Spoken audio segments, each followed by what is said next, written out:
merci d'être là. Donc, on passe à une autre phase de notre événement. Donc, les rencontres MIOL, juste pour ceux qui viennent de nous rejoindre, c'est les rencontres donc des laboratoires vivants des agroécosystèmes. On est à la 5e édition.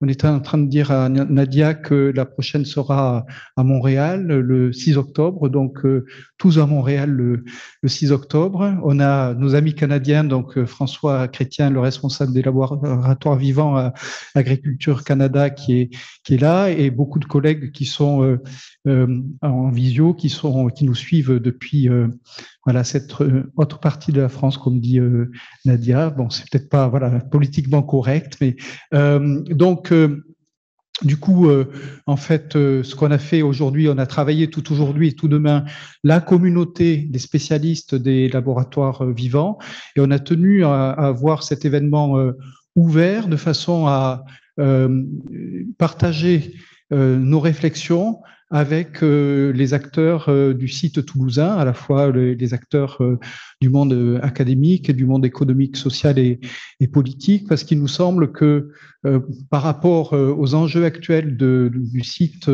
académique toulousain, ce qu'on travaille dans le cadre des laboratoires vivants n'est pas un modèle, mais en tout cas c'est un objet de réflexion qui nous semble vraiment important par rapport à la façon dont on considère aujourd'hui les interactions entre production de connaissances et les mondes de l'action politique, économique et sociale. Voilà, donc Nadia va nous faire le plaisir d'introduire donc cette partie de la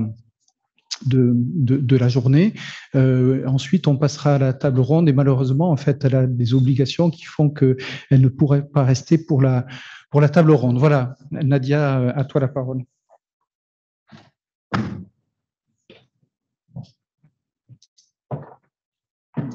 Merci beaucoup, cher Pierre-Benoît Joly. Bonjour à toutes et à tous. Un grand plaisir de pouvoir vous accueillir ici en l'hôtel de région de la région Occitanie-Pyrénées-Méditerranée sur son site de Toulouse. Je veux saluer la présence du GEEC, président de l'Université Toulouse 1 Capitole, Hugues Quinfac. Merci, cher Hugues, d'être joint à nous sur ces débats. Le président d'Instant Science aussi, que je remercie avec son directeur de leur présence. Enfin bon, très nombreuses, mais je citais ces deux présidents particulièrement et singulièrement parce que il me semble que c'est extrêmement important que ces gouvernances ou ce type de structure soient présentes sur ce type de débat, et je trouve ça absolument révélateur.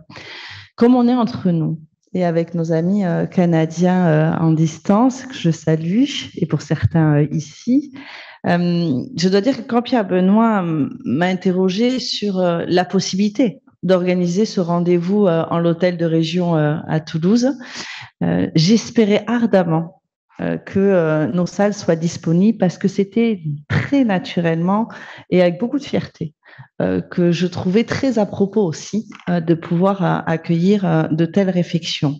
Pourquoi ?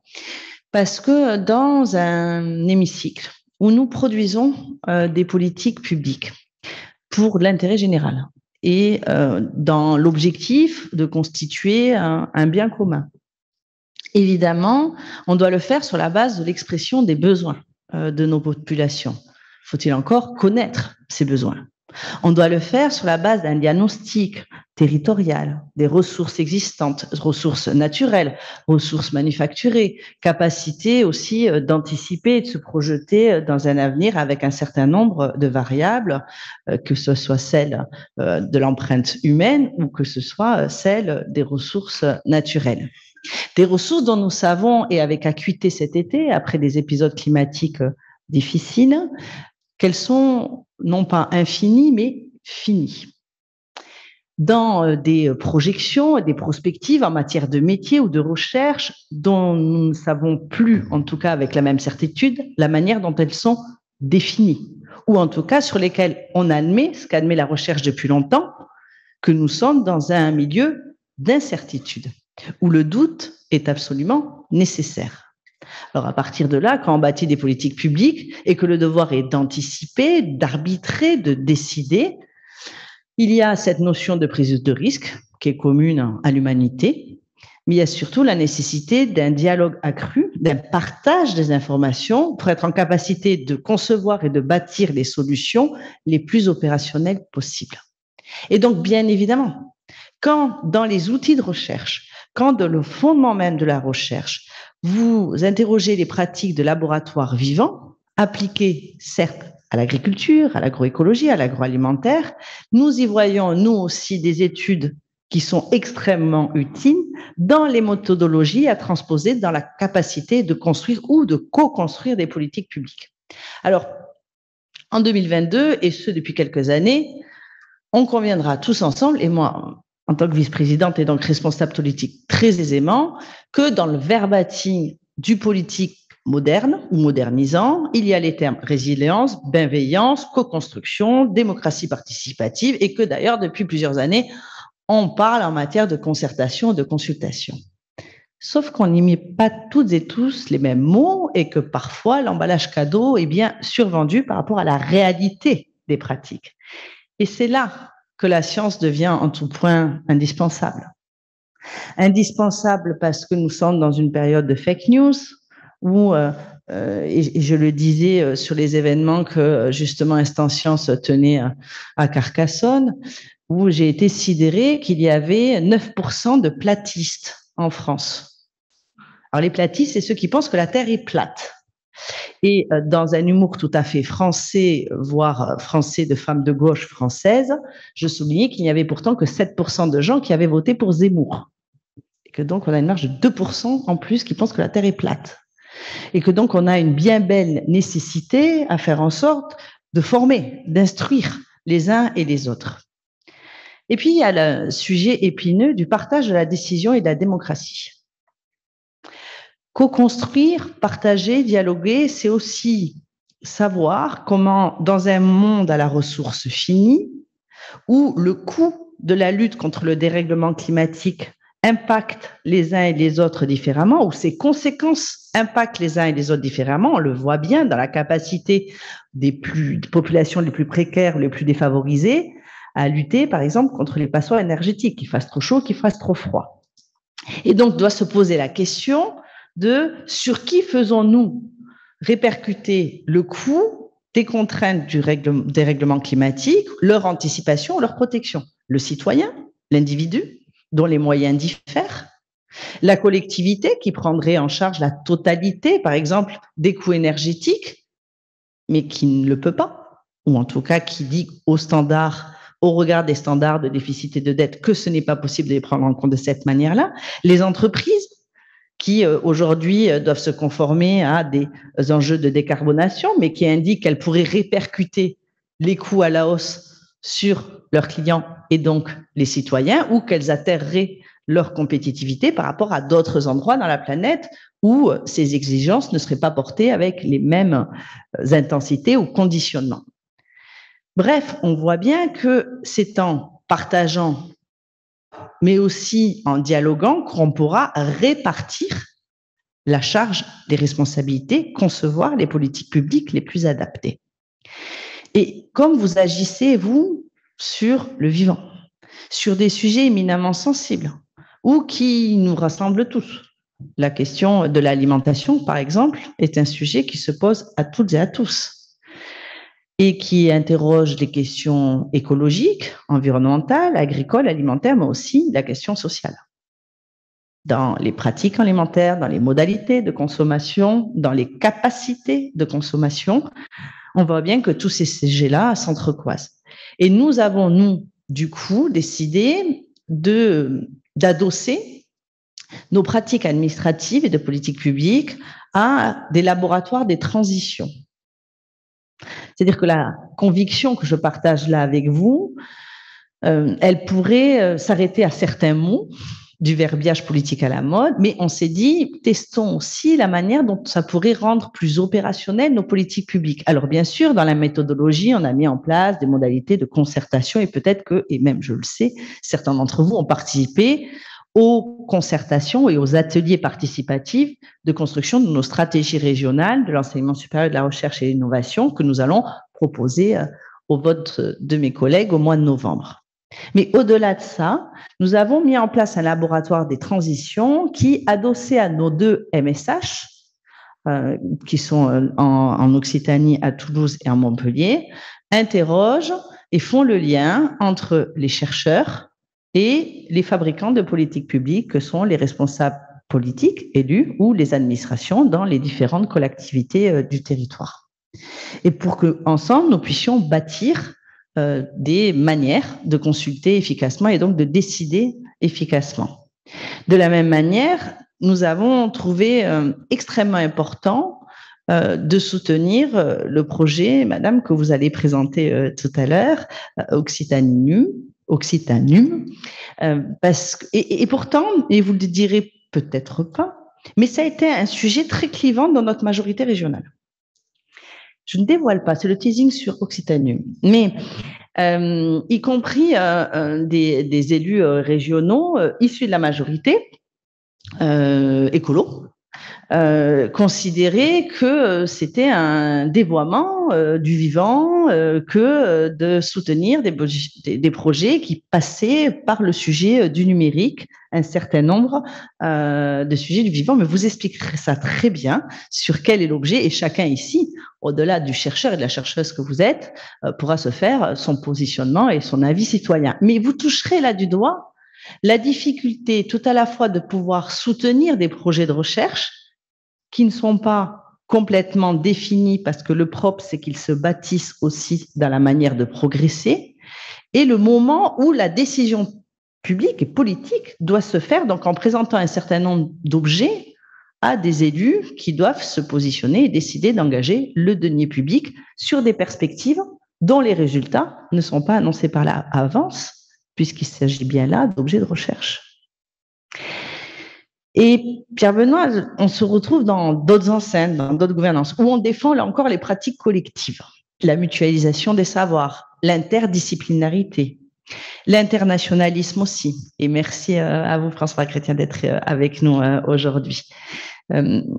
C'est un sujet qui n'est pas évident. Et moi, je vous le dis, en tant que vice-présidente en charge de l'enseignement supérieur et de la recherche, mais aussi des relations internationales, on est sur un sujet en période de crise et de contraintes budgétaires qui parlent de temps longs, qui ne sont pas tout à fait en adéquation avec les temps démocratiques. On parle d'incertitude. On parle parfois de nuances, où ce n'est pas blanc ou noir, ou pour ou contre. Et je vous assure qu'on est dans une période où on vous demande soit d'être pour, soit d'être contre. Alors la nuance agace. Et la recherche, c'est le doute. La recherche fondamentale, c'est le temps long. Ce sont des investissements.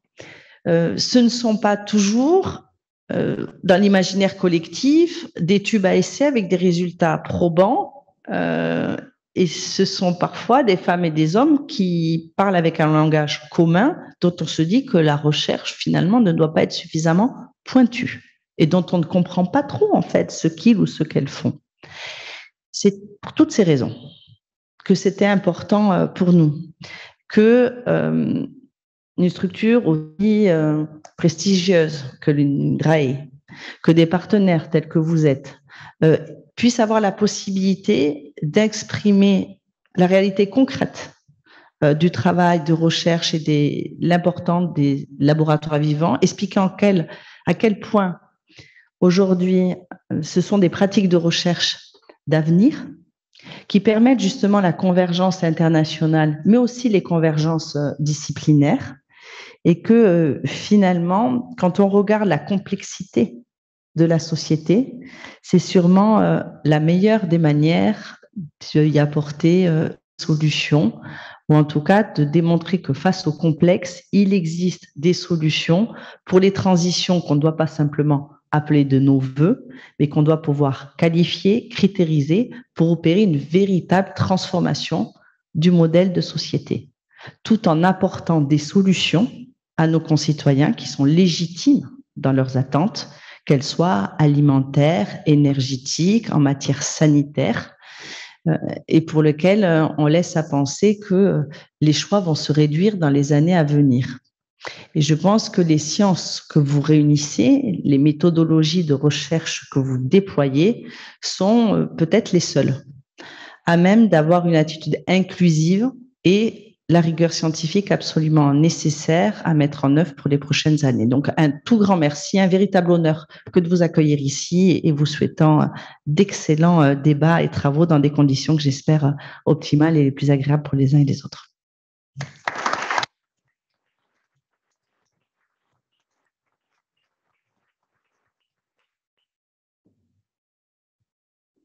Merci beaucoup, Nadia. C'est un véritable privilège d'être ici et puis aussi d'avoir dans cette région un tel soutien. Et on sait ô combien il est important, je ne parle pas que d'INRAE, pour la recherche et une telle compréhension en fait de ce que c'est que notre activité. Tu as dit le doute, l'incertitude, la complexité. Je pense que c'est trois éléments qui sont vraiment extrêmement importants. Donc, on va parler de la question de la participation. Il est assez évident que la question de la participation, elle est au cœur des laboratoires vivants. Si on doit dire quels sont les deux mots-clés des laboratoires vivants, c'est innovation ouverte et participation. L'intitulé de cette conférence, c'est l'impératif de la participation. Et avec cet intitulé, en fait, on voudrait peut-être faire un pas de côté.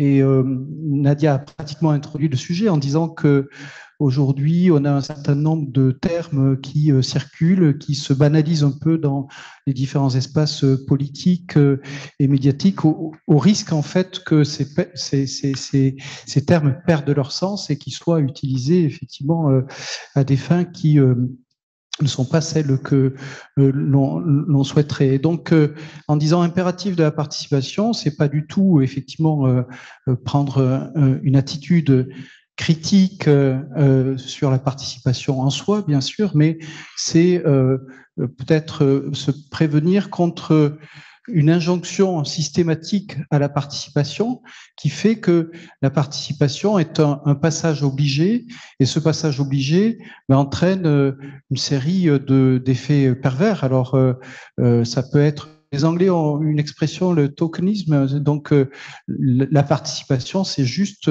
on coche une case et puis on continue à faire les choses sérieuses, quoi. Donc, c'est une fonction un peu symbolique, une fonction de faire valoir. Il est bon d'avoir de la participation et donc, voilà, il y a une phase où il y a de la participation, mais dès qu'on a coché la case, on passe aux choses sérieuses. La participation, en fait, l'injonction à la participation peut conduire également à des situations où, en fait, on va instrumentaliser la participation, c'est-à-dire l'utiliser à des fins qui ne sont pas celles que l'on souhaite. Alors, ce qui conduit à poser la question, mais c'est quoi les enjeux de la participation? Qu'est-ce qui est véritablement en jeu? Je crois qu'il y a un accord là-dessus pour dire ce qui est en jeu dans la participation, c'est que on doit pouvoir améliorer le cours des choses. Et de trois points de vue, du point de vue de la qualité des connaissances et donc la participation d'une diversité d'acteurs à la production des solutions permet d'avoir des connaissances qui sont potentiellement plus robustes.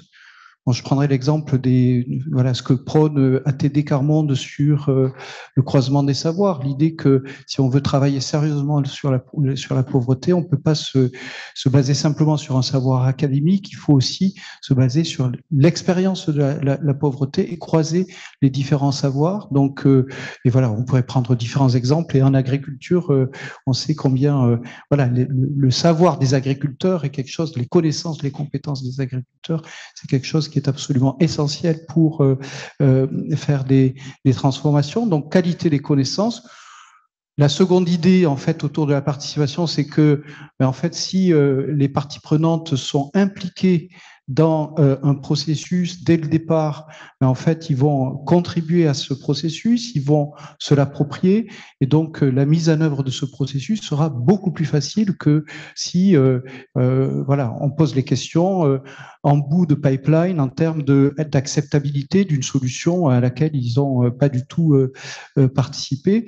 Et puis la troisième idée, c'est que la participation, ça enrichit la démocratie, c'est-à-dire que on favorise par une participation active à des affaires qui sont d'intérêt souvent collectif, on va renforcer la citoyenneté et on sait que c'est un enjeu fondamental de nos sociétés. Donc on voit bien les enjeux. Pour autant, en fait, si on regarde la façon dont la participation est mobilisés, ces enjeux ne sont pas forcément au rendez-vous. Et donc, une première question se pose tout simplement de savoir comment on définit la participation. Donc, est-ce que c'est la même chose que la concertation? Est-ce que c'est la même chose que la consultation, etc. Donc, c'est une vieille question en sciences sociales. Alors, je ne vais pas être trop long parce que ce qui est intéressant, c'est la parole des participants à la table ronde, mais juste rappeler un article de Sherry Arnstein qui date de 1969. Arnstein était une urbaniste et elle a proposé une échelle de la participation. Elle part de la participation, les bas niveaux, participation, communication pour faire passer les messages et les positions. Il y a tout ce qu'elle appelle le tokenisme, donc une participation à alibi, où finalement la participation ne doit surtout pas perturber le processus. Et puis en haut de l'échelle, elle a une participation qui est en anglais empowerment, donc c'est émancipation, c'est renforcer effectivement la capacité des citoyens, individuellement ou collectivement, à être maîtres de leurs propres enjeux. Et dans cet article, Sherry Einstein, les 69, c'est le lendemain de 68, elle a une copie d'une affiche qui était sur les murs des rues parisiennes. Et donc, c'est je participe, tu participes, il participe, nous participons, vous participez, il décide. Et donc, évidemment, il y a par rapport à la participation une fonction, voilà, une réaction critique qui est de bonne loi. Et je veux dire, on n'a pas attendu 2022, le 30 août, pour réaliser effectivement qu'il pouvait y avoir des problèmes. Et encore une fois, ce n'est pas effectivement une critique en soi de la participation, mais c'est plutôt parce que, enfin, en tout cas moi, comme chercheur et citoyen, je crois aux vertus de la participation, que je pense qu'il faut avoir cette attitude critique. Et donc, comment on définit la participation et quels en sont les enjeux? Il y a une autre distinction qui me semble extrêmement importante, c'est que, en fait, quand on parle de participation, et venant d'organismes comme INRAE ou d'autres, en fait, on le voit principalement par le biais de la participation que nous organisons comme organisation. Donc, on invite effectivement. Et en fait, on sait que la participation, elle peut être spontanée. Il n'y a pas simplement une participation invitée, il y a une participation spontanée. Donc, voilà, les citoyens, les agriculteurs, les professionnels de toutes sortes participent à la vie et par des collectifs qui créent, par différentes activités. Et donc, je cite Laurent Mermet, qui a beaucoup travaillé sur ces questions et qui utilisait une métaphore agricole en disant, en fait, il faut vraiment distinguer la participation d'élevage et la participation sauvage. Donc, la participation invitée, enfin, la participation spontanée et la participation invité. Et ça conduit en fait à poser une autre question. Finalement, c'est au fond, quels sont les enjeux, enfin les différentes fonctions de la participation. Et pour nous, institutions, en fait, c'est un outil qui va permettre de mieux réaliser des fins. Et c'est voilà, notre boulot, c'est quand même ça, c'est d'arriver à mieux réaliser nos objectifs. Quand on le regarde plutôt, en fait, du côté de la participation spontanée, en fait, la question principale, c'est, on y revient, c'est l'émancipation, c'est le renforcement des capacités collectives d'agir, y compris en dehors, effectivement, des institutions établies. Il me semble qu'un enjeu dont on va discuter, c'est là de ne pas opposer les deux. Et on en a beaucoup discuté aujourd'hui autour des questions de participation, autour des questions de rôle des Living Labs. Ce qui ressort de l'expérience des Living Labs, c'est que un des éléments fondamentaux, ce sont les collectifs. c'est le renforcement de la capacité collective d'agir. Et donc, cette question émancipation, il ne faut pas l'opposer effectivement aux objectifs qu'on peut se donner en créant des Living Labs. Il faut le considérer aussi comme une dimension tout à fait essentielle. Voilà, donc je voulais poser ces éléments afin d'introduire nos débats. On a beaucoup de chance d'avoir cette table ronde avec où on va discuter en fait d'expériences concrètes et également et donc sur ces expériences de finalement la mise en œuvre pour de vrai de la participation avec finalement les enjeux de la participation, ce que ça produit, les modalités qui sont utilisées et puis les difficultés qui sont rencontrées avec la mise en œuvre de la participation et avec une attention qui est très importante dans le cadre des Living Labs, c'est dans le Living Lab, il y a Lab, donc dans Lab, il y a la fonction recherche, donc la façon dont c'est la participation dans ces contextes permet de mobiliser la recherche d'une façon qui est souvent non conventionnelle. Donc, on va à la fois discuter de ces expériences et il est important d'avoir le temps de comprendre ce qui se joue dans les expériences et puis ensuite avoir des réflexions un peu plus distanciées par rapport à ces expériences. Donc, on va commencer avec Véronique qui a été introduite par Nadia Pelfig et donc moi j'ignorais ce qu'elle a dit, donc tu peux peut-être reprendre là-dessus. Voilà, je pense que ça va intéresser tout le monde. Alors, sachant que tout le monde, en fait, on a donc des participants dans la salle et je crois qu'il doit y avoir 40 ou 50 participants qui sont en visio. Je vois mon collègue et ami Alain Kaufmann de l'Université de Lausanne, Emmanuel Chevassu qui est présidente du centre de Pays de Loire. Bon, voilà, je ne vais pas présenter tout le monde, Juliette, voilà. Mais et puis voilà. Donc 50 participants. Donc, du coup, on va commencer en fait avec faire tourner la parole dans la table ronde et puis ensuite garder du temps, puisque c'est quand même le thème, c'est la participation. Donc, faut pas rigoler, quoi. Donc, pour avoir des interactions. Donc, Véronique, la parole est à toi pour 5-6 minutes. Merci Pierre Benoît. Donc, je suis Véronique Bellon-Morel, je travaille à INRAE. Et donc, je suis co-coordinatrice d'Occitanum avec mon collègue Jacques-Éric Pergès qui est ici. Alors, je suis une technologue. Ma spécialité, c'est les capteurs. J'en ai construit toute ma vie. Et c'est vrai qu'on s'est intéressé à la manière dont le numérique allait transformer l'agriculture. En regardant ça au sein d'un institut qu'on a monté à Montpellier qui s'appelle Digitag, on s'est aperçu qu'en fait, via l'Observatoire des usages du numérique, eh bien, finalement, ça ne transforme pas tant que ça l'agriculture parce qu'il est assez peu utilisé. Et pourquoi il est peu utilisé? Parce que les agriculteurs savent pas forcément les valeurs, en fait, les apports que peut donner ces services et ces technologies en agriculture. Et donc, Occitanum, c'est pour mettre le numérique au service de la transition agroécologique et de la transition des systèmes alimentaires. Et la fonction qu'on avait imaginée au départ, hein, la propriété en fait de ce Living Lab, c'était d'évaluer les apports de ces technologies numériques en vrai, avec des agriculteurs, avec éventuellement des citoyens, si c'était des technologies pour, par exemple, la logistique alimentaire. Voilà. Et donc ça a été la promesse en fait qu'on a vendue à la Banque des Territoires qui nous a financé et à la région qui nous a également financé. Alors après, alors pourquoi cette petite incision de la vice-présidente de région? En fait, c'est vrai qu'il y a une espèce d'opposition qui vient de clichés, en fait, d'une méconnaissance du domaine, d'où l'importance d'avoir ce genre d'assemblée entre le numérique et l'écologie ou l'agroécologie. Voilà. Alors, oui, si c'est numérique, ça ne peut pas être écologique. C'est deux dimensions qui ne sont absolument pas dans le même plan.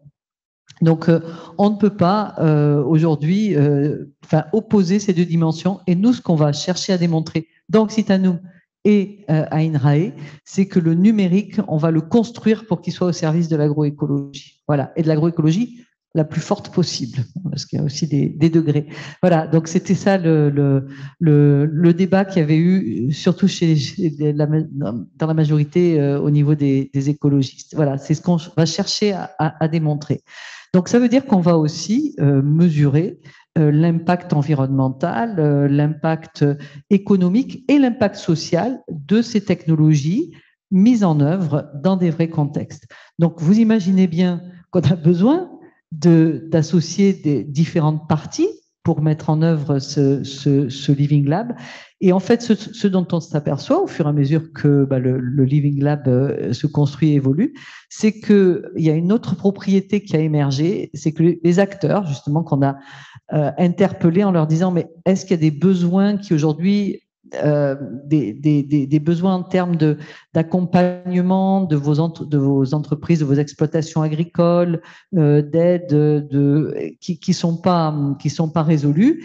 Et ces besoins émergent et on s'appuie beaucoup sur nos collègues des chambres d'agriculture et sur nos collègues des instituts techniques pour animer des collectifs. Ces besoins émergent et ce qui émerge aussi derrière, c'est un besoin de co-innover, de co-construire ensemble. Donc ça, c'est une propriété émergente du Living Lab. Donc la participation, oui, elle est essentielle. Comme je vous l'ai dit, j'ai développé toute ma vie des capteurs. C'est la première fois qu'on le fait, que je travaille avec des utilisateurs finaux dès le début, parce que d'habitude en innovation linéaire, ça va à la fin, et on a eu des échecs. Donc je témoigne, on a eu des échecs parce que finalement, quand ça arrivait sur le marché, c'était pas ce que les gens voulaient. Donc c'est essentiel. C'est difficile, parce que chacun doit faire un pas de côté. Donc, on témoigne que du côté de la recherche, c'est un pas de côté. On n'a pas l'habitude de faire une recherche où, dès le début, les utilisateurs sont très présents et vont être présents aussi dans la co-innovation. Donc, c'est des pratiques différentes. Je pense que c'est difficile aussi chez nos collègues des chambres, enfin sur l'animation, parce qu'on leur demande de passer d'un rôle d'expert à un rôle d'animateur, et donc c'est nouveau. Donc il y a des pas de côté qui sont faits, mais je pense que c'est absolument essentiel. Et aujourd'hui, en particulier sur le numérique, on a dit le numérique est en train de se développer de manière peut-être un petit peu anarchique dans l'agriculture. Et si on veut développer un numérique qui soit vraiment au service de l'agriculture, au service des hommes, des agriculteurs, et pas au service des gens qui le développent, eh bien, il faut qu'on inclue les agriculteurs, qu'on ait ce qu'on appelle une démarche de recherche et d'innovation responsable. On travaille beaucoup là-dessus chez nous. Et dans cette démarche de recherche et d'innovation responsable, il y a 4 piliers et il y a 2 piliers qui sont absolument, qu'on va retrouver dans les Living Labs. Le premier, c'est l'inclusion de toutes les parties prenantes, donc des usagers, des collectivités territoriales, etc. Et puis, le second, c'est l'anticipation des risques. Et ça aussi, on doit le faire, me semble-t-il, au sein des Living Labs. Voilà, je ne sais pas si j'ai...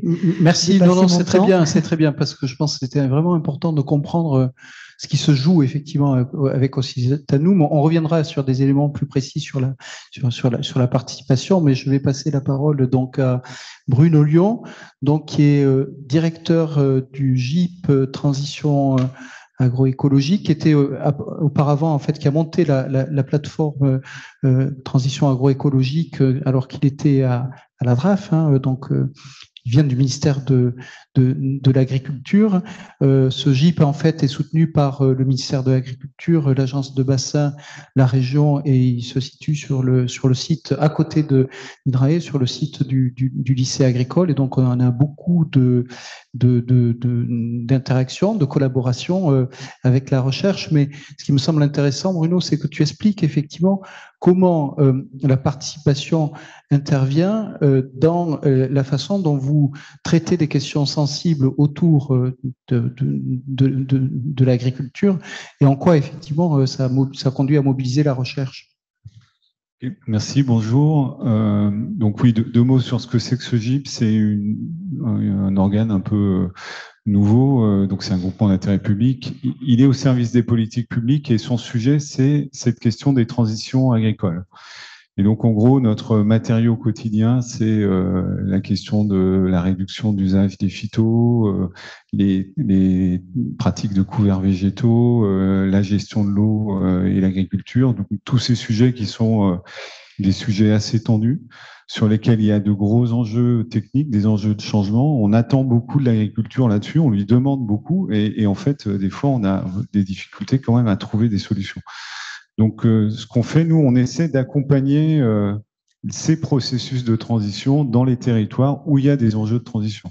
Donc, une situation typique d'intervention pour la structure, c'est un bassin versant sur lequel il y a des enjeux d'eau à terme. Il y a peut-être une crise, des conflits, et il faut que l'agriculture là-dedans trouve un chemin de changement pour, à l'horizon du changement climatique, eh ben, arriver à s'en sortir. Et ça, ou alors la même chose sur un territoire où il y a des enjeux sur la qualité de l'eau, les phytos, et il faut aussi des transitions. Alors, le lien avec le participatif, en fait, moi je le vois parce que maintenant, systématiquement, quand les institutions publiques, que ce soit les collectivités, l'État, la région, les gens, sont face à ces problèmes, elles se lancent dans du travail avec les parties prenantes. C'est presque finalement un réflexe premier. On met des programmes territoriaux de gestion de l'eau où il faut associer tous les parties prenantes pour travailler. Donc c'est devenu, c'est vrai, une espèce de leitmotiv presque obligatoire, il faut le faire. Donc on se coltine à ça et on essaie de travailler ces questions. Moi, j'ai fait mes classes sur le territoire de Sivins après la crise de Sivins, quand il a fallu mettre en place un processus de remédiation avec les acteurs. Donc j'ai pu éprouver ce que c'était. Moi, j'en tire quelques principes, avec une prise de recul. D'abord, la participation, c'est un régime complètement différent de ce qu'on connaît. Nous, on connaît, moi j'ai été biberonné au système représentatif où il y a les élus, les décideurs. En général, ils avaient des experts autour d'eux qui faisaient des études, leur préparaient des décisions et ils décidaient. C'était comme ça que le monde marchait, mais aussi parce que le monde était plus simple avant. Les experts, ils pouvaient comprendre les situations. Ce qu'on voit aujourd'hui, c'est qu'en fait, pourquoi on a un premier besoin de participer, c'est que plus personne ne comprend les situations. Aujourd'hui, on le parlait tout à l'heure, l'incertitude, vous êtes dans le changement climatique, la crise ukrainienne, etc. On a un président de chambre d'agriculture. Allez dire ce que va être l'agriculture demain, dans 10 ans, dans 20 ans, qui est capable de faire ça? Enfin, qui est capable de prendre cette position-là, d'experts sachants, en disant voilà ce qui va arriver. En fait, on ouvre la radio tous les jours et on découvre que le monde s'écroule, quoi. Donc, il y a un problème pour les institutions publiques, c'est qu'elles doivent gouverner, elles doivent organiser des choses, et en fait, elles sont désemparées parce qu'elles-mêmes, elles n'ont plus d'expertise. Il faut aussi le savoir, ça. Il y a de moins en moins d'experts à l'intérieur de ces structures. Donc, le premier niveau de service qu'apporte la participation, c'est qu'elle permet la compréhension des situations. Parce que les acteurs sont experts de leur situation, et si on arrive à les mettre dans un processus où on les met en dialogue pour dire qu'est-ce qui se passe dans votre territoire, comment vous le voyez, et si on les fait interagir entre eux, ils sont capables de produire une compréhension située qui se nourrit après de données, de choses qui viennent de travaux d'expertise, etc., mais qui rajoutent à là-dessus du sens. C'est-à-dire qui permet de faire le tri entre l'important et ce qui est secondaire. Parce qu'un des enjeux, souvent, quand on a des problèmes de ce type-là, c'est qu'il faut poser le problème. C'est quoi le problème? Donc, il faut arriver à sortir du foisonnement des données, qu'on peut travailler sur les données pendant des siècles sans rien comprendre à ce qui se passe, pour dire, voilà, les enjeux, c'est A, B, C, D, et c'est là-dessus qu'on va travailler. Donc, pour moi, la première étape des processus participatifs, elle devrait permettre ça, révéler la réelle nature des problèmes et la compréhension des problèmes. La difficulté, c'est que pour ça, il faut des méthodes de travail. Et ça, c'est compliqué encore, moi, je trouve, aujourd'hui. On manque vraiment d'outils. Et qu'est-ce qu'on fait souvent? On réunit des gens dans des salles, on leur fait coller des post-it au mur, ils font des patates, ils ressortent avec... voilà, ils ont fait de la salade de patates. Mais est-ce que ça, c'est de la compréhension de situation? Non, souvent, non. Donc, c'est en fait... Les processus qu'on utilise souvent sont assez décevants, méthodologiquement parlant. Et là, c'est la première adresse qu'on a à la science, c'est donnez-nous des méthodes. aidez-nous simplement à parler comme il faut des termes, la co-construction, la concertation, la consultation, la médiation, la participation. Moi, je passe mon temps avec des collectivités, des maîtres d'ouvrage qui se mélangent dans tous ces mots, qui savent pas faire le tri, quoi. Donc, il nous faut, et j'ai regardé un peu les travaux de recherche aujourd'hui pour essayer de comprendre que veulent dire les termes. Je n'y arrive pas. C'est-à-dire que c'est pas très clair, messieurs les chercheurs. Il y a encore un peu de travail à faire pour qu'on s'y repère bien. Donc ça, première étape. Ensuite, il y a la question de favoriser l'engagement. C'est-à-dire que le fait de faire participer, ça a été dit, ça veut dire que les gens s'engagent et comprennent qu'ils ont des intérêts à agir. Parfois, qu'il peut y avoir des tensions, mais le fait de dialoguer, de faire ressortir des enjeux communs, ça permet aux acteurs de se positionner. Donc, il y a aussi un deuxième enjeu, c'est d'opérer cet engagement. Et ça, c'est pas simple parce que moi, j'ai vu dans les processus participatifs, très vite, les gens, on peut très vite être dans la crise de confiance. C'est-à-dire, vous êtes en train de nous manipuler pour faire des faux processus, et donc je me barre, ou je me mets à l'écart, et donc je deviens plus participant, mais je me mets en retrait, et à la limite, je critique, et à la limite, je vais saboter le processus. Donc, arriver à créer la confiance, l'engagement pour qu'à la fin, les acteurs portent des actions et les mènent à terme, participe donc au plan d'action, ça c'est pour moi le deuxième enjeu. Et troisième point, je pense que on fait de la compréhension, on engage les gens, mais après il faut arriver à penser l'avenir. Et donc c'est souvent tous ces travaux de prospective, c'est-à-dire, on le disait tout à l'heure, il faut définir le bien commun, mais là il faut définir le bien commun futur. Et donc il faut imaginer 4, 5, 6 futurs différents. Et donc ça, c'est aussi des outils de prospective, etc. Et c'est pas du tout dans les façons habituelles des gens de réfléchir, de faire une prospective ouverte, imaginer A, B, C, D, et se dire tiens, moi je préfère ça, etc. Donc là aussi, on a des questions méthodes. Donc moi, le message que j'adresse aujourd'hui, c'est qu'il me semble c'est inouï comme nouveau champ. C'est vraiment une révolution démocratique pour le coup. C'est passionnant. Mais en même temps, c'est assez désarmant pour ceux qui veulent s'y engager parce qu'on a ces problèmes méthodaux. Et je termine sur 2 derniers problèmes. Il faut du temps, c'est-à-dire faites-moi un processus participatif en 6 mois pour arriver à débloquer une situation complexe. Non, ça marche pas. Il faut 2, 3 ans, peut-être, j'en sais rien. Et il faut de l'argent, parce que tout ça, encore une fois, faire coller des post-it au mur sur une demi-journée, il n'y a pas de problème, on fait ça à bas prix, mais mener un processus sur le long terme, il faut sous-traiter ça, il faut des spécialistes, des professionnels, il faut etc. Il faut pouvoir payer, quoi. Donc, on manque souvent de ces ressources-là. Voilà. Merci beaucoup, Bruno. Je vais donner la parole maintenant à Rémi Martin, avec ce qu'on a privilégié dans cette table ronde, c'est des perspectives assez différentes sur l'objet, hein, vous le voyez. Donc, on n'est pas resté strictement dans un point de vue recherche. Et donc, avec Rémi, en fait, on va encore faire un autre pas de côté, c'est-à-dire prendre une perspective qui est celle d'un responsable associatif, donc une association qui s'appelle Cocagne Haute-Garonne et qui travaille sur l'insertion par le maraîchage biologique. Il se trouve qu'on a connu en fait Cocagne il y a quelques mois et on a fait ensemble un projet de démonstrateur territorial et j'espère effectivement que ça va marcher. Mais en tout cas, moi j'ai appris à travailler avec Cocagne et je pensais que c'était vraiment important d'avoir le témoignage sur la question de la participation d'un acteur comme Cocagne. Donc, Rémi, à toi. Merci. Très rapidement, déjà, pour se présenter, nous, on est un groupement, donc Cocagne Haute-Garonne, constitué de 7 structures, 3 associations et 4 sociétés coopératives d'intérêt collectif. Et ces sociétés coopératives d'intérêt collectif, à but non lucratif, proposent du travail avec à des personnes en situation d'exclusion, en fragilité. On est sur 6 sites agricoles en Haute-Garonne. Ça représente à peu près 40 hectares, production maraîchère bio, kiwi et pommes. L'essentiel de la production tout est en bio et on commercialise l'essentiel en forme de panier. Donc, il y a à peu près 1200 paniers livrés chaque semaine sur 60 points de dépôt en Haute-Garonne. Ça, c'est la partie, on va dire, classique d'un jardin de cocagne, c'est-à-dire donc il y a un réseau national dans lequel on est pas mal impliqué, puisqu'au total, il y a 110 jardins en France. ça, c'est la partie classique. Ce qu'on travaille depuis pas mal d'années, c'est que ces légumes bio soient aussi consommés par des gens qui sont eux-mêmes en situation difficile. Parce qu'il y a des travaux qui ont été faits. Hein, les circuits courts ont été privatisés par des personnes qui ont les moyens culturels et économiques de les consommer. Par contre, nous, ce qu'on voit, c'est que les personnes qu'on embauche continuent à acheter des produits ultra transformés qui viennent de l'autre bout du monde, avec des qualités qui, évidemment, laissent à désirer.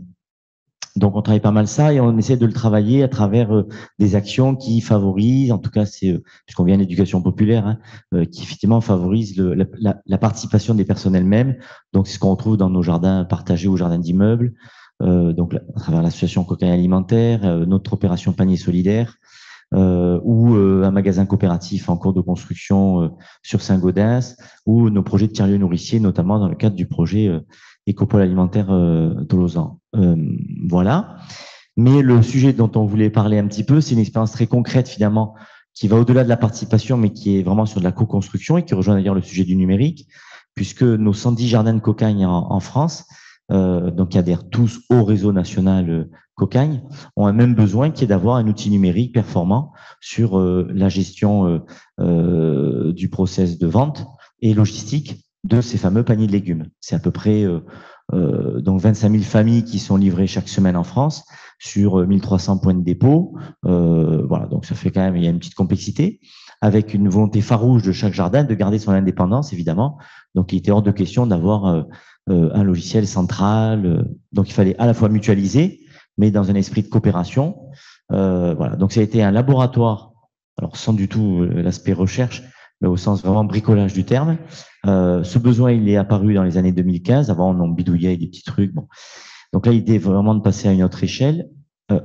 Alors, ce qu'on voulait pas, alors le besoin, c'était vraiment d'avoir un outil, voilà, partagé, commun, où chacun a sa boutique avec son propre catalogue, etc., mais en mutualisant ce qu'on voulait mutualiser entre jardins. Bon.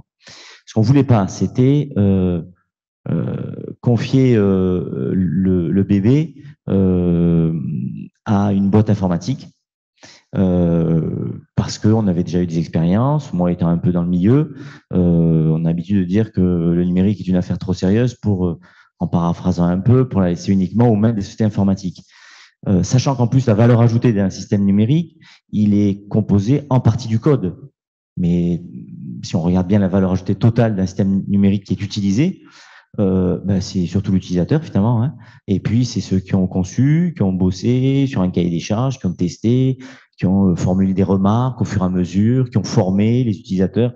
C'est tout ça. Donc finalement, et pour autant, on s'aperçoit qu'évidemment, une fois que le logiciel est mis en place, surtout dans les systèmes SaaS, eh bien c'est surtout la boîte informatique qui récupère. Et c'est là qu'on arrive à des rentes. Donc nous, on voulait pas, dans notre esprit évidemment, on veut pas rémunérer la rente, on veut plutôt rémunérer le travail.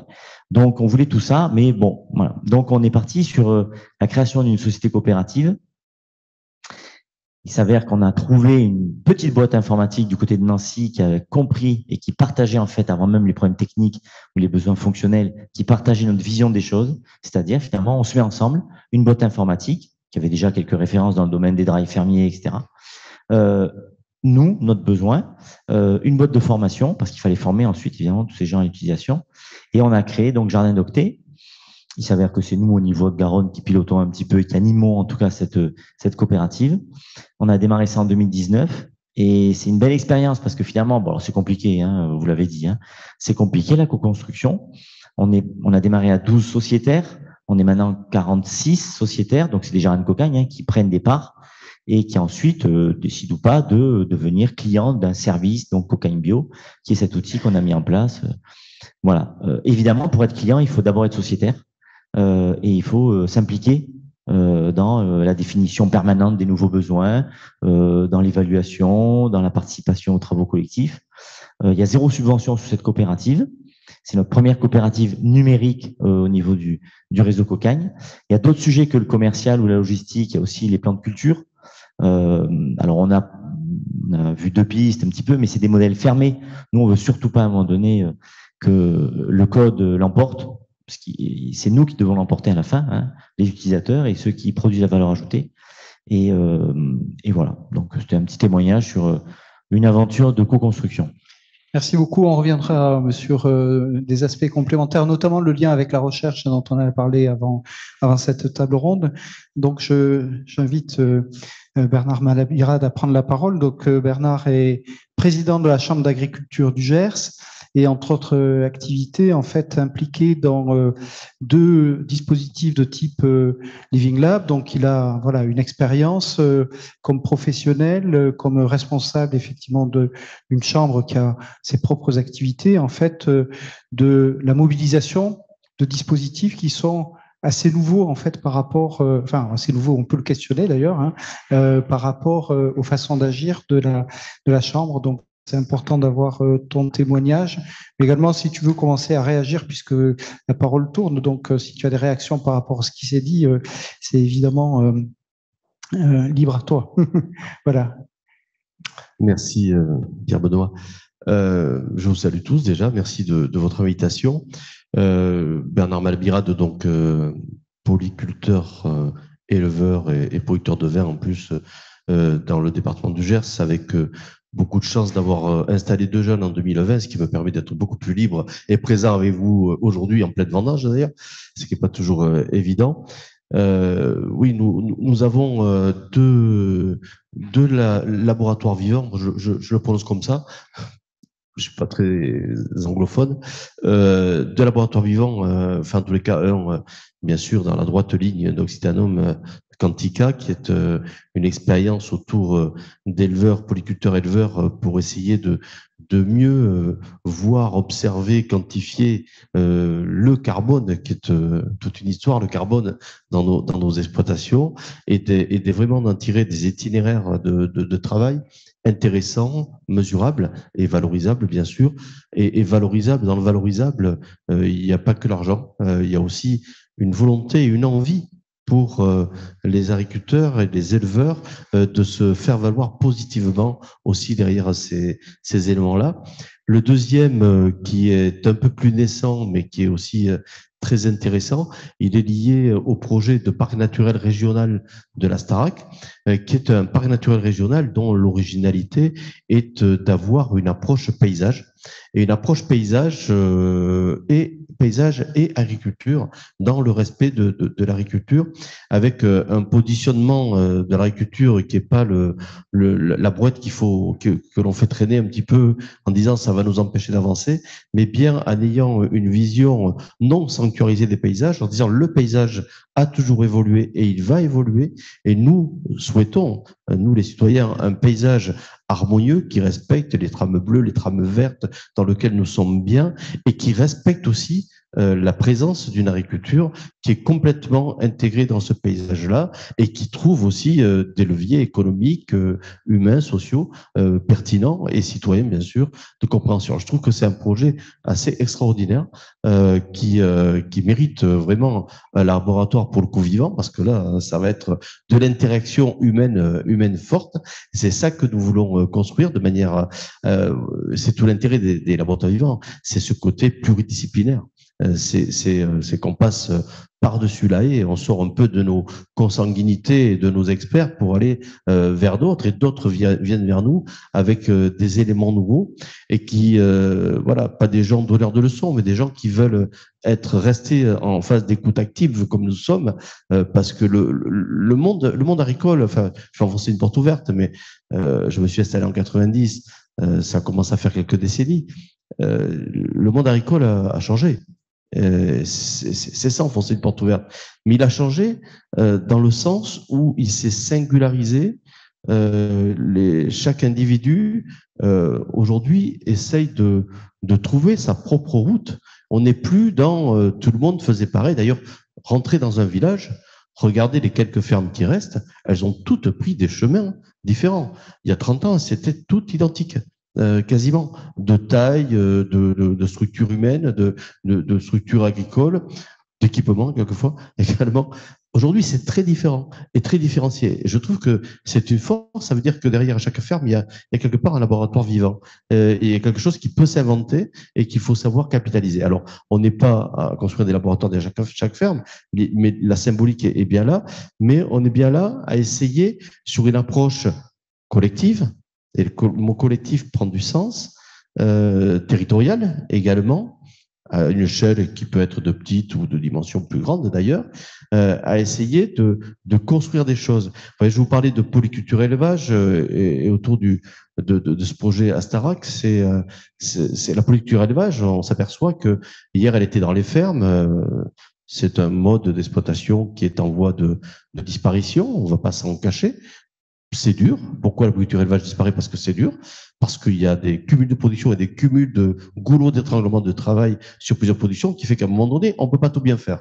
Et que quand on veut tout bien faire malgré tout, on n'y arrive pas. Et celui à qui on vend le produit, il n'est pas content. C'est pas conforme. Voilà. Donc, par contre, la polyculture élevage, on est en train de la retrouver, de la reconsolider à l'échelle des territoires, très clairement. Et nous essayons de renforcer les synergies entre exploitations et les complémentarités qui peuvent naître.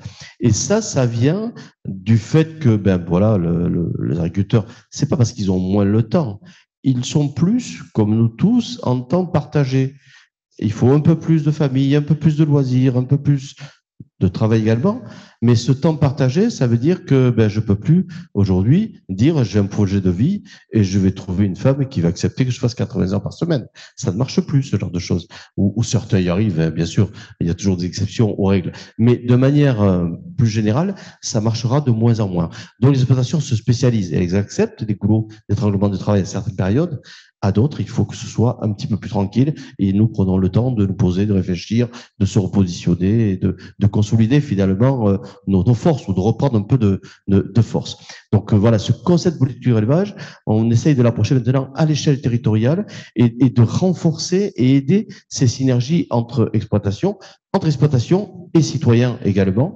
Et donc de ce laboratoire vivant, nous attendons ça, de la méthodo, des expériences, des choses capitalisables, de la communication aussi, parce que il y a beaucoup de petits plus que personne ne veut voir. On ne voit que les gros moins que les médias ou les réseaux sociaux veulent bien mettre à l'avant, et souvent que ça.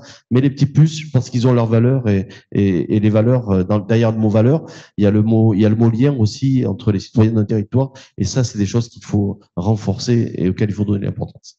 Voilà. Merci Bernard. Autour de Michel Grossetti, donc, qui est directeur de recherche au CNRS et qui, Michel, tu as ta propre expérience effectivement sur le laboratoire des idées dans le cadre du LabEx SMS, mais j'aimerais aussi que tu prennes un peu de temps pour réagir un peu à ce que tu as entendu, à la fois tu étais là cet après-midi et puis ce que tu as entendu dans la table ronde autour de la question de la participation. Tu as animé un atelier sur la participation qui nous a. Quel atelier? Voilà. Et bon, voilà, vous avez pas fait grand-chose, mais vous avez des résultats d'une originalité assez peu commune quand même. Voilà. Donc à toi. Merci. Oui. Donc, du coup, je vais prendre la parole du point de vue des chercheurs. Donc, ça contrebalancera. Et c'était un peu l'idée, je crois. En effet, je participe depuis 10 ans maintenant à un LabEx, un laboratoire d'excellence. Donc, j'ai dirigé, maintenant j'en suis un des directeurs adjoints et j'anime un dispositif de recherche collaborative et de détection de problèmes sociaux qui fait partie de ce projet. Alors, les LabEx, c'est des projets de recherche fondamentale. Hein. Il y a 12 unités de recherche, 600 chercheurs à peu près. Enfin, c'est des grosses machines. Et dès le début, on avait décidé d'y introduire des dispositifs pour capter des problèmes émergents et pour travailler plus en direct avec des citoyens, des associations, etc. Alors au départ, on cherchait surtout à faire des réunions pour détecter des questions émergentes, pour les faire remonter vers la recherche plus fondamentale.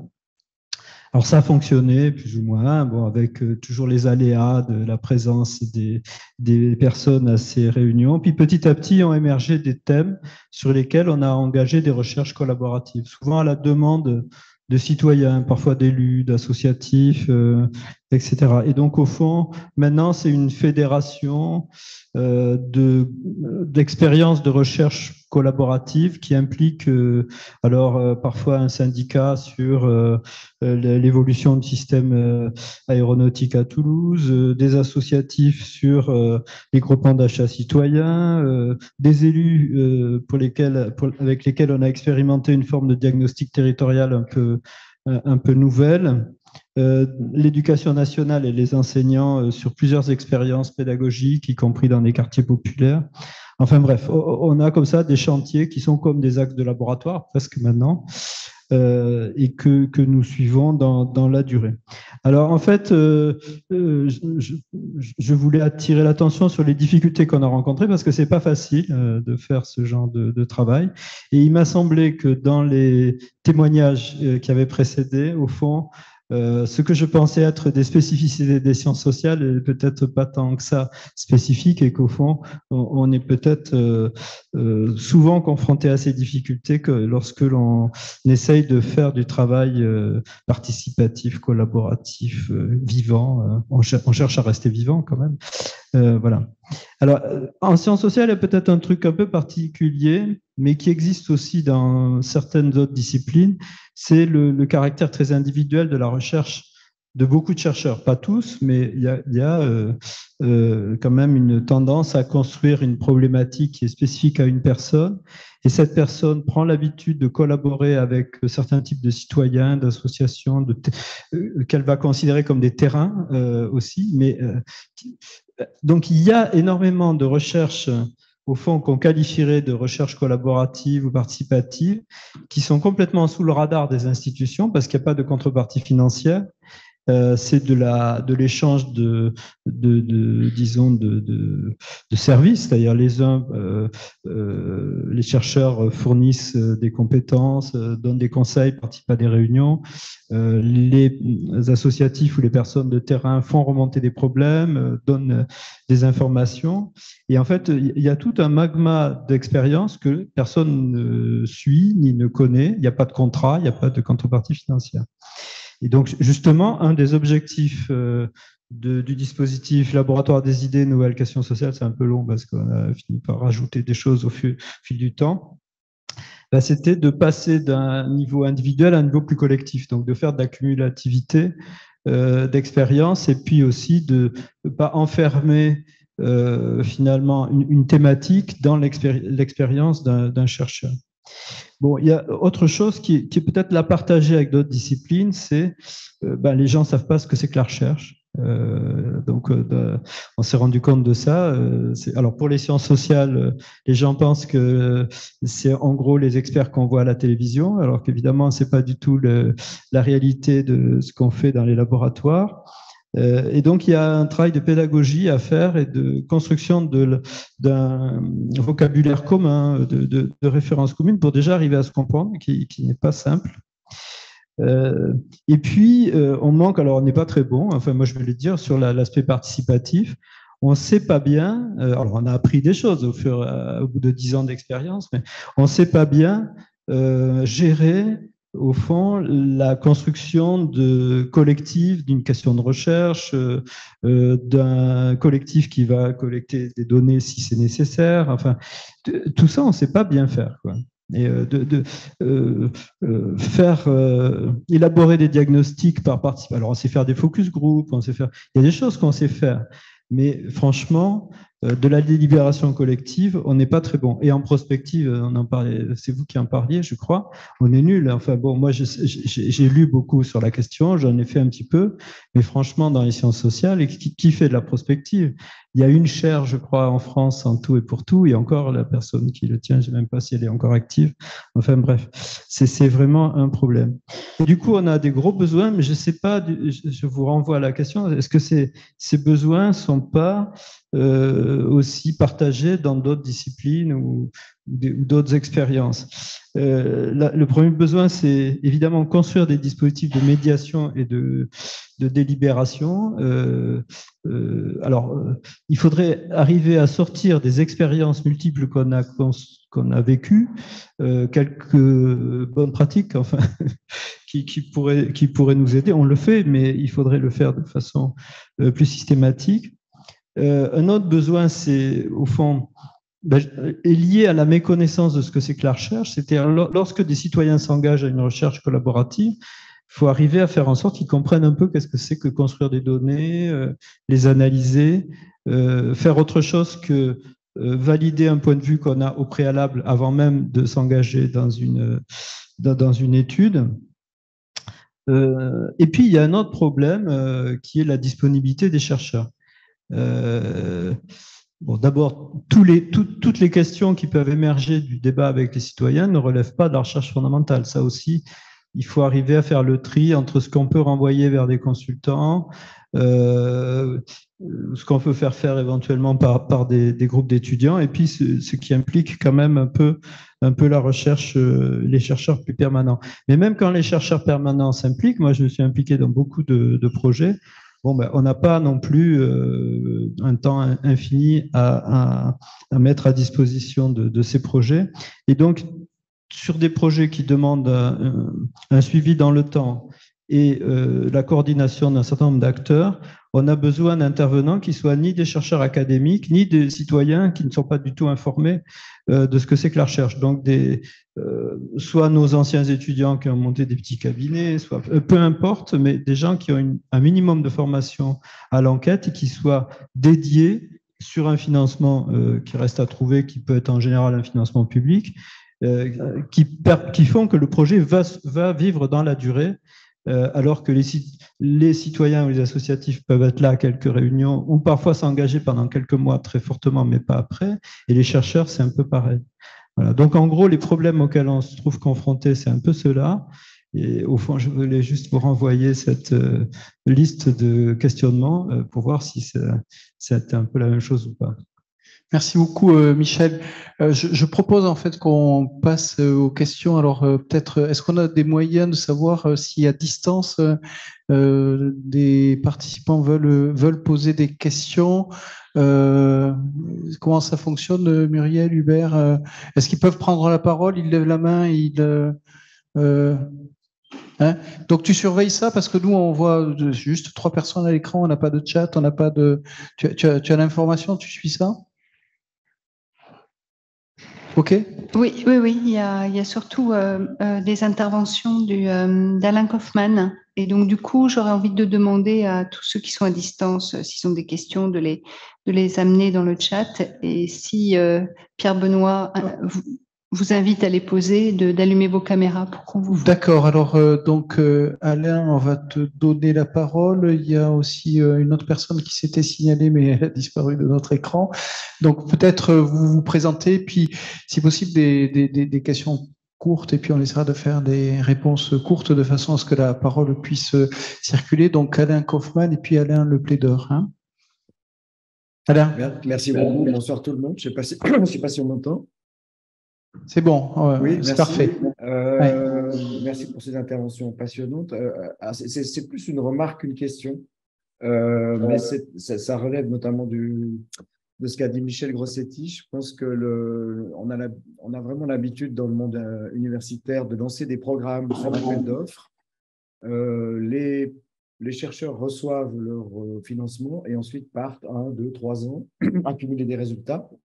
Et on a une perte en ligne très importante de capitalisation des savoirs qui sont acquis dans chacun des projets autour d'un thème commun. Donc déjà, il y a un problème effectivement de collectivisation des résultats des équipes de recherche. Et donc, je pense que là, sur des thèmes qui sont orientés comme ceux que vous évoquez aujourd'hui, il faut simplement flécher et contraindre. Il faut mettre des contraintes sur les chercheurs pour que, avec les parties prenantes et les co-chercheurs, on utilise dans notre équipe ce terme assez souvent quand on a des partenaires de recherche citoyens avec lesquels on chemine un certain temps, mettre des contraintes sur les critères qui amènent les financements, l'évaluation, l'impact de la recherche, qui ne sont pas adaptés, bien sûr, à ce qu'on est en train de discuter. Donc, en même temps, c'est très banal ce que je dis, mais ça me semble très fondamental. Michel, tu veux réagir à cela ou bien donc Alain est directeur du collaboratoire à l'Université de Lausanne. Hein, voilà. C'est ça, oui. C'est ça.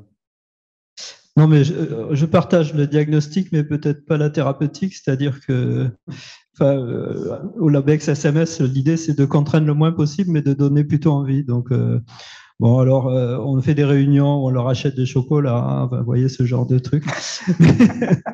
Non, plus sérieusement, je pense que l'enjeu, c'est de... Mais vous avez raison, on a un problème de mobilisation des chercheurs, mais l'enjeu, c'est de montrer l'intérêt scientifique et intellectuel de s'engager dans ce type de recherche.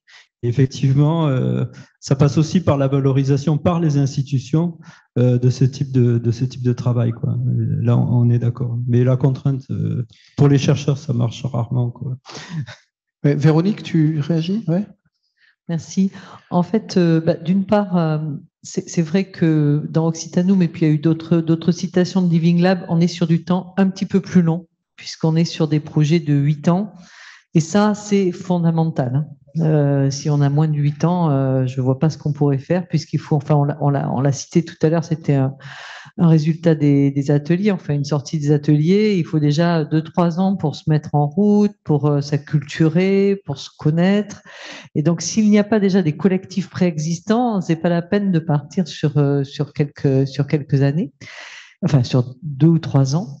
Et l'autre point, donc il y a un point qui est quand même aussi fondamental, c'est celui de la capitalisation des données, quelle que soit la durée, hein. Je dirais que sur 1 an ou 2, évidemment, c'est essentiel, mais sur 8 ans, ça va l'être aussi.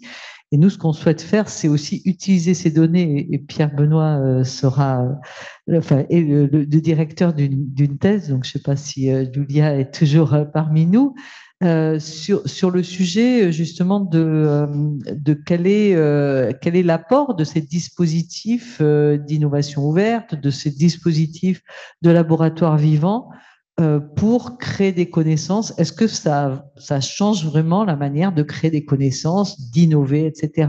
Peut-être je passe la parole au président, mais enfin, si tu veux en dire 2 mots, c'est la capitalisation de toute façon de ce qui se passe dans un laboratoire vivant, elle est importante pour nous permettre aussi d'analyser le fonctionnement de ce laboratoire vivant, puisqu'on est encore dans des phases où on invente ces dispositifs.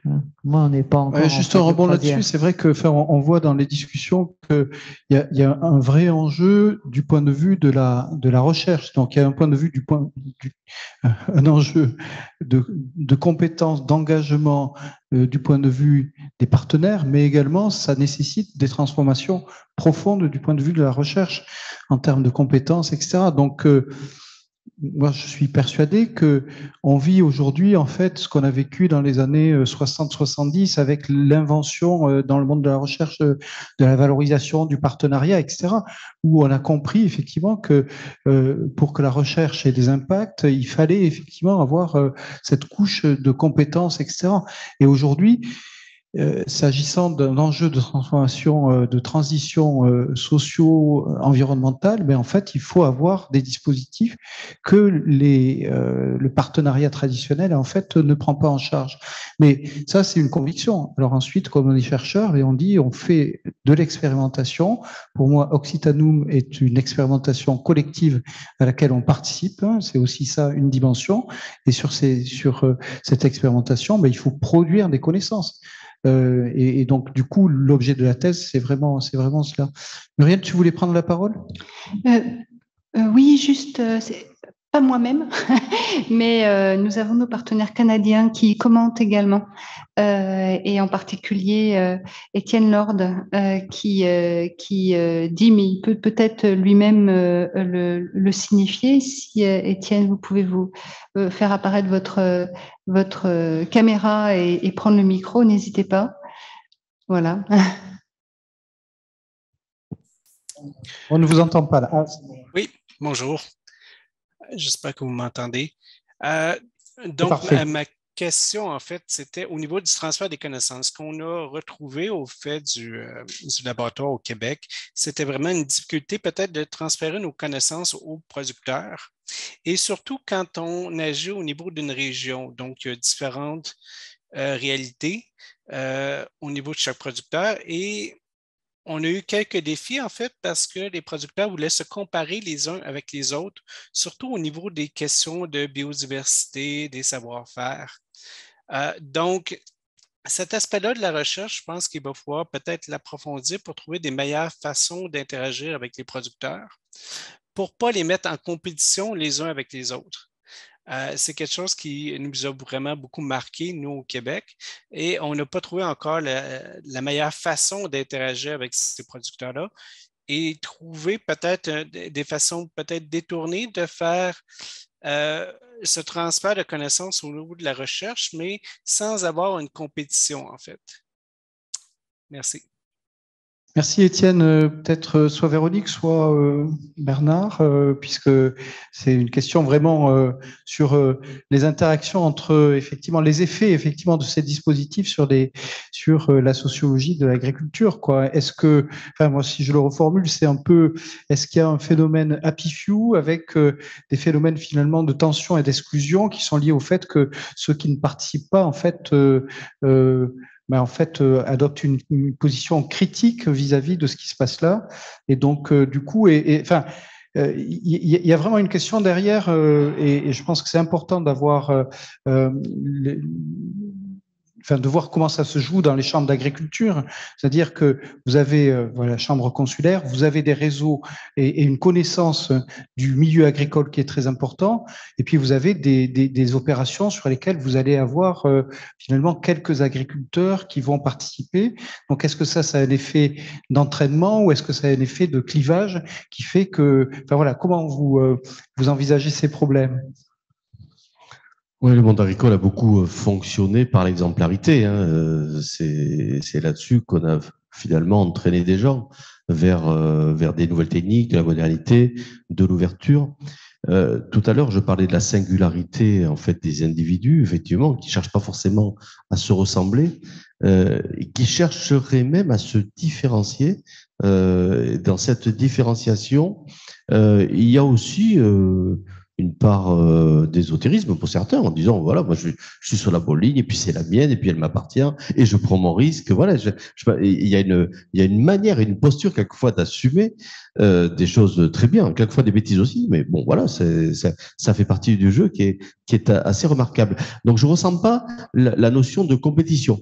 Je ressentirais vite une notion de jalousie quelquefois, oui, parce que quelques personnes sont dans un groupe et un groupe c'est vite perçu comme un club depuis l'extérieur. Un petit peu fermé, et l'envie d'y être dedans ou de pas avoir été suffisamment sollicité voilà, là il peut y avoir ce genre de sentiment. Mais je pense qu'il faut remettre le laboratoire vivant à sa juste place. Il est laboratoire. Le laboratoire, c'est pas l'usine. Donc à un moment donné, le but, c'est de transmettre. C'est de normaliser, c'est de faire des méthodos et puis d'essayer de le transmettre, de le diffuser et diffuser, transmettre. C'est notre rôle. À nous aussi d'avoir les bons mots et surtout de faire en sorte que les gens le prennent pas comme un copier-coller comme ça, un peu hors sol, mais bien quelque chose qu'il faut s'approprier, et les facteurs de la réussite sont beaucoup plus complexes qu'ils ne peuvent paraître à première vue. Et c'est cette complexité qui doit pas devenir une difficulté de transmission, mais qui doit justement être un facteur de responsabilisation par rapport à l'élément qu'on amène. On a une question de Laurent Hazard. Au fond de la salle. Oui, une remarque en fait. Bruno Lyon disait qu'on n'était pas très rigoureux dans les mots qu'on employait, la définition des termes. C'est vrai que Living Lab, laboratoire vivant, moi il me semblait avoir lu qu'en fait les laboratoires vivants étaient nés en France, d'ailleurs pas très loin d'ici et en Espagne, avec des initiatives comme dans la vallée de la Nesse dans les années 80. Qu'en fait le MIT s'en était emparé pour repenser le concept comme un laboratoire, mais qu'au départ, le laboratoire, c'était plutôt un lieu où se préparent, s'élaborent et se testent en fait quelque chose, et que c'était à l'initiative des acteurs du terrain qui se posaient la question de comment enrôler les chercheurs. Et là, en fait, la participation, c'était la participation des chercheurs à une action conduite par les acteurs de terrain. Et là, je trouve qu'en fait, dans nos discussions, on a basculé sur quelque chose où en fait, les Living Labs, le lab devient le laboratoire scientifique, et où la question est la participation des citoyens. Donc, je pensais que voilà, Rémi Martin avait peut-être un discours dissonant par rapport à tout ce qu'on avait pu discuter cet après-midi. sur le fait qu'en fait, il avait l'air d'expérimenter, de tester des choses en se passant de chercheur. Est-ce qu'on se passe vraiment des chercheurs? Est-ce qu'on peut s'en passer? Non. Je sais pas si la réponse est libre. Non, non. Alors, en préparant un petit peu cette table ronde avec Pierre Benoît, il s'avère qu'au niveau national et aussi local, on travaille avec un labo de recherche qui s'appelle Athemis, que vous connaissez peut-être, bon, qui travaille beaucoup sur l'économie de la fonctionnalité et de la coopération. Et qui nous aide vraiment, pour le coup, à prendre dans nos bricolages quotidiens, dans nos jardins au niveau national, etc., sur nos projets d'écopole alimentaire, de tiers du nourricier, etc., qui nous aide à prendre du recul finalement un petit peu sur ce qu'on veut faire, parce que nous on a comme des agriculteurs, comme tous les comme vous aussi, on a un peu le nez dans le guidon, donc voilà, prendre ce recul, réfléchir à finalement quel est le service finalement que l'on peut rendre au territoire sur lequel on travaille. Et déjà la question est mal formulée, puisque c'est avec qui on peut penser ce service. Déjà, donc et déjà ça complexifie un peu le truc. Donc moi, ce que j'ai toujours trouvé intéressant avec notamment les collègues d'Athemis, c'est que ils complexifient. Alors c'est pénible, hein. C'est vraiment pénible parce que nous, il faut que voilà, et on a un problème le lendemain, puis après on a un problème le surlendemain, et voilà. Donc effectivement, ils complexifient, ils nous aident à prendre ce recul absolument indispensable. Voilà. Là où on peut avoir des moments de déception, mais c'est intéressant ce que vous avez dit, c'est que il y a on est tous sur des fausses représentations, des stéréotypes, etc. Et donc au début, notamment dans le réseau, on s'était dit, les chercheurs, ça va être des consultants plus. Parce que s'ils cherchent, ils ont un temps d'avance. Donc avec eux, on va prendre 10 ans d'avance en 3 jours. Évidemment, ça ne peut créer que de la déception. Et en plus, il y avait un ressenti qui était, mais on leur fournit beaucoup de données, beaucoup d'infos, on passe beaucoup de temps, et nous, pendant ce temps, on n'avance pas de notre côté. Bon, donc ça peut créer aussi cette frustration. Donc finalement, je pense c'est quoi le bon moment pour qu'à un moment donné, des chercheurs et des citoyens, des agriculteurs, des entrepreneurs se retrouvent, et c'est dans les premières secondes, à mon avis, que se fait le reste, quoi. Ce moment et d'où ça part et Du coup, moi, j'avais une question, c'était est-ce que pour investir ces laboratoires, il faut faire de la recherche participative? Est-ce que finalement, des chercheurs qui équiperaient, alors je vais faire simple, est-ce que les chercheurs avec lesquels vous travaillez font de la recherche participative à vos yeux?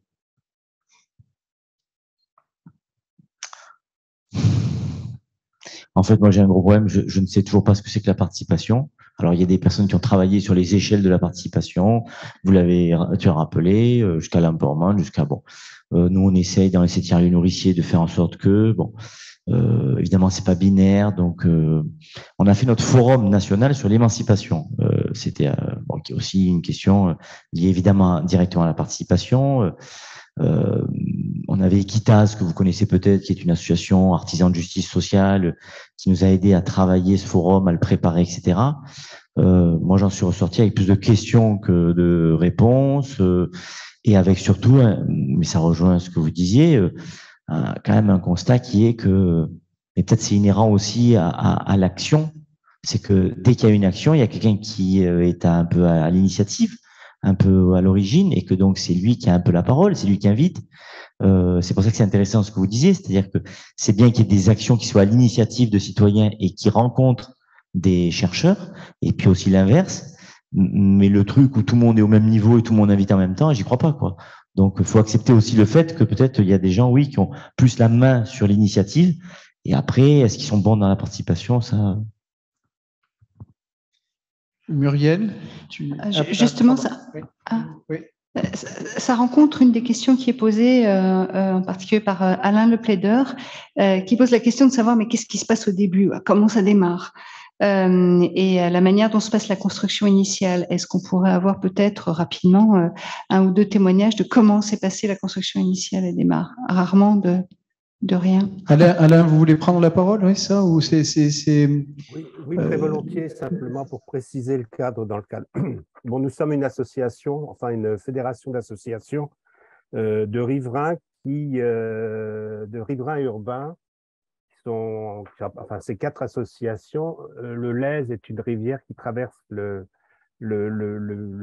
ville de Montpellier. Malheureusement, pour l'instant, on a souvent demandé de faire partie de ce qui s'appelle la CLE, c'est-à-dire la commission de liaison des eaux dans laquelle il y a les usagers. Et on n'a pas encore réussi. Et notamment, ce qui est assez gênant, c'est que théoriquement, on est propriétaire des rives, enfin de la rivière jusqu'au milieu. Alors, on avait fait une démarche tout à fait favorable, etc. à ce moment-là. La réponse qu'on a eue, c'est une déclaration d'intérêt général faite par la préfecture qui nous enlevait en fait la possibilité de travailler dans cette co-construction, si vous voulez. Donc, moi, ce qui m'intéresse, c'est de savoir par rapport à votre démarche, comment ça se passe ou comment s'est passé pour vous le moment où vous avez eu à construire cette collaboration. Est-ce que c'est via des associations, une demande d'association, et ensuite vous avez fait une démarche auprès des autorités, etc. Ou est-ce que c'est sous le chapeautage des autorités qui vous ont plutôt orienté à faire une consultation citoyenne? Merci. La question est pour Bruno, donc. Oui, bonjour. Il me semble que ce que vous montrez là, c'est symptomatique, c'est que vous vous adressez à une institution, la CLE, qui est une institution du système représentatif, en fait. La CLE, c'est issu de l'organisation de la gestion de l'eau dans un mode traditionnel, représentatif. Donc, elle peut pas vous répondre par un processus participatif. En fait, pour que ça démarre, il faut que les institutions fassent le pas de côté en disant on ouvre un processus participatif à côté de nos processus habituels, où là, les règles du jeu vont changer. Et où du coup, des acteurs comme vous, qui habituellement sont peut-être pas dans ces instances officielles, vont trouver une place. Mais je pense que c'est obligé qu'il y ait ce pas de côté. Et moi, tous les processus que j'ai vécus et auxquels j'ai contribué, ils se sont faits à côté des instances traditionnelles, avec le problème après de recouper au bout, c'est-à-dire comment, quand vous avez cheminé dans un processus participatif, la décision, parce qu'on n'en a pas trop parlé, mais cette étape, elle est compliquée, où est-ce qu'on la produit, quoi? C'est la Convention citoyenne et la sortie de la Convention citoyenne qui est l'exemple de cette problématique-là. Mais moi, la seule chose que je peux vous dire, c'est que, voilà, il faut se pas de côté au début pour que s'ouvre autre chose. Et c'est en général comme ça que ça commence. Alors, on est sur la contrainte temporelle, donc on a encore plusieurs questions. J'en vois 2, donc Christian Huyghe et le président d'Impatience. Donc, je vous propose de poser les questions en suivant et puis on va essayer de répondre. Voilà, donc Christian. Merci beaucoup, Pierre Benoît. D'abord, merci à tous les 6 pour la qualité des interventions. Moi, j'avais trois points de réaction qui sont plus des réactions que des questions. J'ai beaucoup aimé quand Bruno il a mentionné la question des biens communs et qui étaient communs aujourd'hui et demain. Et je pense qu'en fait, ça change un peu le pas de temps dans lequel on réfléchit ces questions-là. On a tendance à faire beaucoup d'analyses synchrones, alors que si on accepte la diachronie dans l'histoire, la question des coûts devient très différente en fait. Elle n'est pas ce que ça coûte aujourd'hui, elle devient les coûts que l'on évite à demain par dégradation des biens communs. Si on fait cette analyse, par exemple, sur la problématique climatique, de façon assez intéressante, il n'y a pas beaucoup d'initiatives de Living Lab en France qui étaient parties sur ce sujet-là, à la différence de nos amis canadiens. Si on dit qu'est-ce qu'on évite par l'innovation et par le fait qu'on concilie des biens communs et des biens privés, la prise en compte du coût devient très différente. Et je pense que me semble-t-il, et cette question-là, je pense qu'il faut vraiment la creuser. Deuxième point de réaction, c'est par rapport à ce que disait Rémi, qui voulait prendre les chercheurs comme consultants. L'avantage des chercheurs en tant que consultants, c'est qu'ils sont beaucoup moins chers que des vrais consultants. Mais ceci dit, à INRAE, on augmente le tarif quand même. Mais non, je pense que l'élément intéressant, c'est qu'en fait, les Living Labs, par construction, on ne connaît pas le point d'arrivée au départ. Et donc, demander à un consultant d'intervenir pour un point d'arrivée qu'on ne connaît pas, il est mauvais, le consultant, et donc il ne faut surtout pas le payer. Donc c'est pour ça qu'il faut travailler avec des chercheurs. Et puis le dernier point, en fait, on vient juste de caresser la question du réglementaire. Dans nos discussions entre INRAE et Agriculture nos collègues canadiens. En fait, cette question du réglementaire, on l'a plusieurs fois abordée, parce que quasiment c'est un échelon qu'on n'arrive pas à prendre à bord. Parce qu'il arrive, enfin, ce que Bruno dit, il faut faire un pas de côté, mais en fait, le réglementaire a un mal fou à faire des pas de côté. Parce qu'il est ancré dans des tas d'autres choses. Et je pense qu'il faut vraiment adresser cette question-là. Comme on parle de living là, on va dire on adresse une question. Tant qu'à faire des anglicismes, autant le faire jusqu'au bout. Cette question-là, il faut l'adresser de façon explicite. Parce qu'en fait, si on ne le fait pas, on risque d'avoir toujours des organisations qui sont biaisées parce qu'il y aura un mainstream qui sera couvert par la réglementation et puis les écolos du coin qui vont faire des living labs. Et ça ne marchera pas. Parce qu'en fait, ça veut dire que la puissance transformative qui est énorme dans les living labs, on n'arrivera pas à la cranter. Voilà. Merci Christian. À vous. Oui, bonsoir. François Joyet, Instant Science. Bon, on est ce soir au cœur de cette problématique participation versus recherche, vaste sujet. Donc, remarque peut-être un peu de Béotien ou la palissade, vous me pardonnerez. Je me disais que il faut peut-être regarder ça sous une forme matricielle, c'est-à-dire que la participation à quoi? Ben, il y a l'orientation, il y a le prescripteur, il y a celui qui fait la recherche ou qui participe à la recherche, et puis il y a celui qui participe à sa diffusion ou qui bénéficie des résultats de la recherche. Donc il y a déjà trois catégories dans cette question. Donc participer à quoi? Et puis participation de qui? Parce qu'il y a le citoyen générique, si j'ose dire. Hein. Il y a le citoyen qui est spécialement intéressé. Alors ça peut être l'agriculteur, ça peut être le patient, ça peut être le voyageur, si on prend l'aéronautique, etc. Et puis après, il y a le décideur politique, donc élu si possible. Donc ça fait déjà une matrice 3 par 3. Et alors on a tous bien sûr le sentiment que mettre de plus en plus de participation dans les 9 cases de cette matrice, c'est bon pour la démocratie, c'est bon pour la transparence, etc. Je veux simplement signaler que il faut faire attention, il peut y avoir des biais.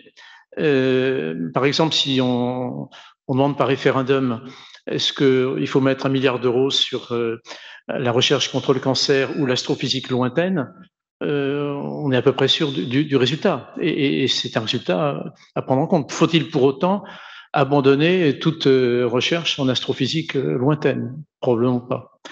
De même, Nadia Pelfig nous disait qu'il y a 9% des Français qui sont platistes. Bon, j'ai été un peu sidéré. On a vérifié, son chiffre était bon. Donc, faut-il confier les rênes de, du pilotage de la recherche à des platistes? Alors, excusez-moi. Oui. On ne parle pas de ça. Là, on est un peu hors sujet. Hein. C'est-à-dire que l'expérience des Living Labs, c'est surtout pas ce que vous dites. Hein. Donc, très bien. Vous prenez un exemple caricatural, mais voilà. Donc, on discute depuis longtemps. Il y a beaucoup d'expérience. C'est pas ça le sujet. Le sujet, c'est dans les Living Labs, c'est de construire ensemble des connaissances et des possibilités d'innovation. Et c'est pas du tout un référendum sur voilà. Non, mais c'était bien sûr une boutade.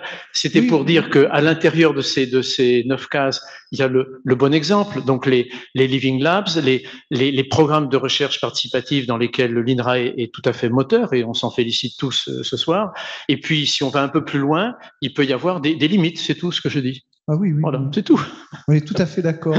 Bon. Écoutez, je pense que on a épuisé le temps. Je remercie vraiment très sincèrement les participants à la table ronde. Je remercie toutes les personnes qui nous ont suivis. Et voilà, donc tous à Montréal le 6 octobre, hein, c'est ça, 2023, oui.